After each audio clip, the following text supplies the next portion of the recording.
Grabe mga kadugyot, 90 years old na ang lola ko kaya marami kaming handa. Kaya lang wala pang 2 minuto. Mga kapitbahay namin, imbis na kumain, kinuha nila yung handa namin at inuwi sa mga bahay nila.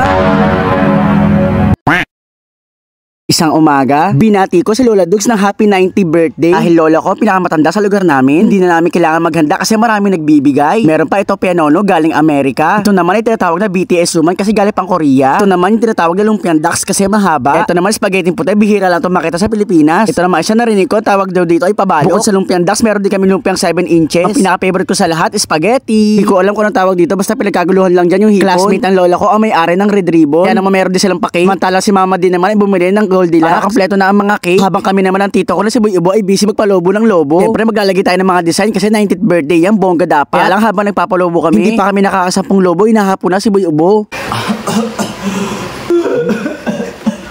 Kaya naman hinimas-himas ko likod niya at pinahinga ko muna siya. 6 na lobo pa lang pala nagagawa namin. Para maging 90 pieces, kailangan pa namin magpalobo ng 82 pieces. Kaya sabi na mama di sila na lang daw magpapalobo. Inutusan na lang nila kami bumili ng iba pang pang-decorate. Okay na rin pala na lumabas kami para mahanginan si Boy Ubo. Nagparking na nga kami dito sa Cherry Lane. Dito kasi kami bibili ng mga pang-decorate. Kaya naman pumasok na agad ako sa loob. Hinahanap ko pala yung balloon na may number. Ang nakita ko pala ay number 6 pero kailangan ko ay 9 kaya babalik ko na lang. Meron ditong 0 para saktong 90. Bumili na rin pala kami ng plastic na baso. Bumili na rin kami ng happy birthday na isasabi. At baka kulangan yung lobo kaya bumili na rin kami. Siyempre para saan pa yung plastic cups na binili namin kung hindi kami bibili ng mga soft drinks. Pero mag-taste na lang sila kasi hindi to malamig. Pagkatapos namin bilhin lahat, uuwi na kami. Kaso nauuhaw na ako. Buti na lang nakakita kami nagtitinda ng buko juice. Sobrang tarik na tarik ba naman ang araw. Kaya crave tuloy ako sa buko ni kuya. Matamis daw kasi yung buko juice niya. Favorite ko pa naman ng buko juice. Grabe sarap talaga ng buko juice. Uuwi na nga pala kami at sobrang fresh ko. Except dun sa pigsa ko sa labi, ang tagal pumutok. Kasi diyan ka pa tumubo. Pag uwi namin yung pisan kong galing Qatar ang nagde-decorate ng mga lobo. Ayan pala si Lola, 90 years old na siya. Pero para na siyang bata. Alam mo Lola, 10 years na lang makakatanggap na tayo ng 100,000. Yay! Charot, sumilip nga pala ako sa labas namin. Nakita ko yung mga kapitbahay namin nakahanda na. Pagkatapos nang pinapasok muna lahat ng mga apo. Ang sabi apo lang pero may ibang nakapasok. Nangunguna pa talaga. Naaalala ko kapag sila yung naghahanda. Ipamimigay lang nila yung handa nila kinabukasan na. Tapos kaya lang naman pala nila ipinamimigay kasi malapit na mapanis. Tapos ngayon sila lang ngunguna dito. Nagkakantahan nga kami dito ng happy birthday. Pero binibilisan nila yung pagkanta. Gusto agad nilang matapos. Atat na kasi silang magkainan. Kumakanta sila ng happy birthday pero nakapass forward ng times 10. Kaya pala nagtataka ako bakit yung mga handa namin butas-butas na yung plastic at bawas-bawas na. Nangungupit na sila ng mga handa. Kaya pala may dalang bag. Ayun, pagkakuha ng handa, uwi na agad. Pasok lang sa bahay, ay papatong lang saglit yung kinuha nilang handa. Tapos babalik ulit. Huling-huli sa CCTV. Sa sobrang bait at welcome namin. Pati aso, inimbita ko na para makakain. Pero bago muna ako kumain, papakainin ko muna yung mga aso ko. Siyempre bilang isang magulang, di bali na magutom ako, wag lang ang mga anak ko. Kung sakaling meron ng matira, yun na lang ang kakainin ko. Ito pa, isa kong kapitbahay. Nagmamadali, hindi mapakali. 2 buong plato pa talaga, dala-dala. Huli na naman sa CCTV. Aba, sabi babalik pa daw siya. Kulang pa daw pala ng cake. Tapos nakita ko para may tinatago pa. Grabe, expert siya pagka-Sharon. Pati ba naman yung soft drinks na hindi pa nabubuksan, inuwi na. Ikaw na si Sharon Cuneta. Ang tito ko na si Boy Ubo, napakakulit. Sabing bawal siya ng malamig at coke.